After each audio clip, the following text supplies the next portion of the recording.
ভালোবাসার মানুষকে কখনো কষ্ট দিও না, কারণ সে একটুকু ভালো থাকার জন্য তোমাকে বেছে নিয়েছে।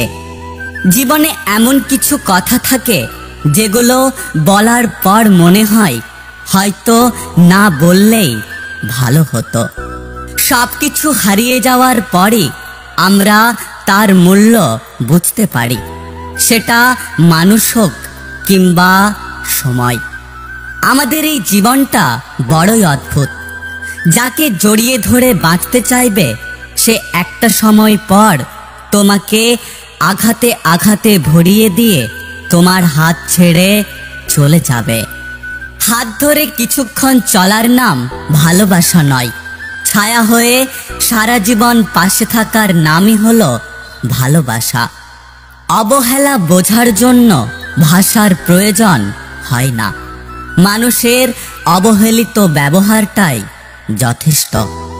ভালোবাসার মাঝে হালকা ভয় থাকলে সেই ভালোবাসা আরো মধুর হয়, কারণ হারানোর ভয় প্রিয়জনের প্রতি ভালোবাসা আরো বাড়িয়ে দেয়।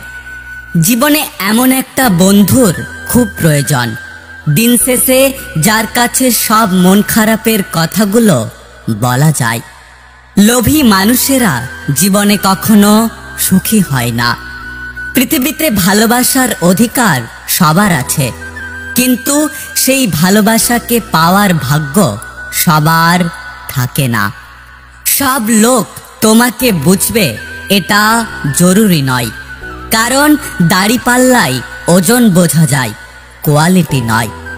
আমি কারোর পেছনে কথা বলি না, যা বলি সবার সামনে বলি।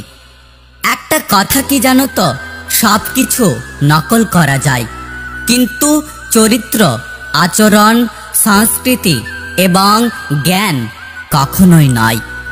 ভালো বই আর ভালো মানুষ তাড়াতাড়ি বোঝা যায় না, সেটাকে পড়তে হয়, তবেই ভালো করে বোঝা যায়। মানুষ তাকেই ভুল বোঝে যাকে সে সব থেকে বেশি ভালোবাসে। আমি ভালো থাকি বা খারাপ থাকি, মুখে মিথ্যে হাসিটা সব সময় রাখার চেষ্টা করি। কেউ চেয়েও পায় না, আর কেউ পেয়েও গুরুত্ব বোঝে না। কি কপাল আমার, না পারছি কাউকে আপন করতে, আর না পারছি তাকে ভুলে যেতে।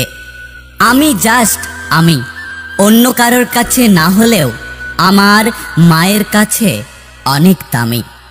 মাঝে মাঝে কিছু সময় আসে আঘাত ছাড়াও ব্যথা পেতে হয়। এই ব্যথার কোনো ওষুধ হয় না, শুধু নীরবে একা একা কাঁদতে হয়। যখন কারোর প্রতি ভালোবাসা বেশি হয়ে যায়, তখন সেই ভালোবাসা সুখের চেয়েও দুঃখ বেশি দেয়।